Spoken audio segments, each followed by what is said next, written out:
বাংলাদেশের সামরিক অভিযান পরিচালনা করবে ভারত, এমনটাই জানিয়েছে ভারতের গণমাধ্যমগুলো। এটা ভারতের জন্য কতটা বিপজ্জনক হবে? এর মধ্যে বাংলাদেশের সাথে পাকিস্তানের সম্পর্ক সুদৃঢ় হচ্ছে। অতীতের যে কোনো সময়ের তুলনায় এখন সম্পর্ক আরো পাকাপোক্ত হয়েছে।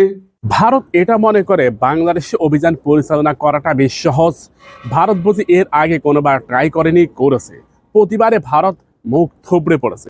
পাকিস্তানের ঊর্ধ্বতন কর্মকর্তারা এর মধ্যে জানিয়েছে, যদি ভারত বাংলাদেশমুখী কোনো প্রকার অভিযান পরিচালনা করে, সেক্ষেত্রে ভারতকে ভেঙে টুকরা টুকরা করে দেওয়া হবে।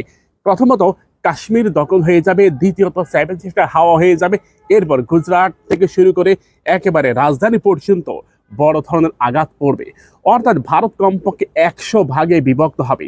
যদি হিন্দু দাদারা এটা মানতে রাজি নয়, দেখেন, বাংলাদেশ যদি কোনোভাবে চিকেন নেকে অ্যাটাক করে বসে, তাহলে আসাম, ত্রিপুরা, মেঘালয়, মিজোরাম এই সমস্ত অঞ্চলের বিচ্ছিন্নতাবাদী গ্রুপ এরা কিন্তু স্বাধীনতার জন্য লড়াই করতেছে। তাই তাদের লড়াইকে আরো পাকাপোক্ত করে দেওয়া হবে যদি সেভেন সিস্টার আটকে দেওয়া যায়।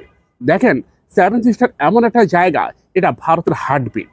এই হার্টবিট যদি একবার কেটে দেওয়া যায়, ভারতের শ্বাস না দিয়ে বন্ধ হয়ে যাবে। আমি জানি আমার কথা শুনে অনেকে এখন নোংরা ভাষায় মন্তব্য করবেন। তাদের উদ্দেশ্যে বলতে চাই, শুধু মন্তব্য পর্যন্তই আপনাদের গন্তব্য শেষ। চায়না অরুণাচলের 350 কিলোমিটার এরিয়া দখলে নিয়ে নিয়েছে। ওই সেখানে কোনো মন্তব্য করতে পারেননি, কারণ সেখানে মন্তব্য করলে শ্মশান ঘাটে ফেলে দিবে। অরুণাচল প্রদেশের মুখ্যমন্ত্রী তিনি সম্প্রতি জানালেন, অরুণাচল ভারত ধরে রাখতে পারবে না। তার বক্তব্যের পর ভারতের পক্ষ থেকে কোনো মন্তব্য করা হয়নি, কারণ ভারতও জানে অরুণাচল তাদের নয়, এটা চাইনিজ গভর্নমেন্টের, চায়না সীমানা। একই সাথে ভুটান, নেপাল প্রতিটা রাষ্ট্রের বিপুল পরিমাণ সীমানা ভারত দখল করে রেখেছে আমেরিকাকে হাতে নিয়ে। এখন আমেরিকা ভারতকে আর পাত্তা দিচ্ছে না, সে কারণে যে যার মতো করে ভূমি দখলে নিচ্ছে।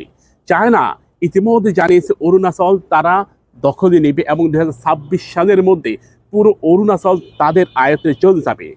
চাইনিজ মিলিটারি ফোর্স ইতিমধ্যে অরুণাচল প্রদেশের আশেপাশে প্রায় 3টি সামরিক ঘাঁটি নির্মাণ করেছে। ওই হিন্দু দাদারা এটা নিয়ে তো কোনো মন্তব্য করলেন না, কারণ সে মন্তব্যের জায়গাও আপনারা নাই। বাংলাদেশের সামরিক অভিযান পরিচালনা করলে পাকিস্তান আপনাদেরকে ধরবে, বিশ্বাস করেন না? একটাবার বাংলাদেশের মুখে অভিযান পরিচালনা করে দেখেন, এরপর কি হয়। এখনো পর্যন্ত বাংলাদেশমুখী 3বার অভিযান পরিচালনা করেছেন। একবার রাতের আধারে করতে গিয়ে বড়াইবাড়ি যুদ্ধে 400 ভারতীয় সৈন্য দুনিয়া থেকে বিদায় নিয়েছে, সেটা হয়তো অনেক ভারতীয় জানে না। তাই তারা কথায় কথায় আমাদেরকে আঘাতপূর্ণভাবে মন্তব্য করে যে আমরা নাকি খেতে পাই না। খেতে পাচ্ছি কি পাচ্ছি না? 20টা জে-10সি যুদ্ধ বিমান কেনার পর কি আপনাদের মাথায় ঢোকে না? F-17 থান্ডার কেনার পর কি আপনাদের মাথায় ঢোকে না? ইউরো ফাইটার টাইফুন কেনার পর আপনাদের মাথায় কি ঢোকে না? এরপর তুরস্ক T-129 অ্যাটাক হেলিকপ্টার কেনার পর আপনাদের মাথায় কি ঢোকে না? হাসিনা গভর্নমেন্ট বিদায় নেওয়ার পর বাংলাদেশ এর মধ্যে 4টি রাষ্ট্রের সাথে প্রযুক্তিগত চুক্তি করেছে। এটা হয়তো ভারতীয়রা ভুলে গেছে, এবার মনে করে দেখুন।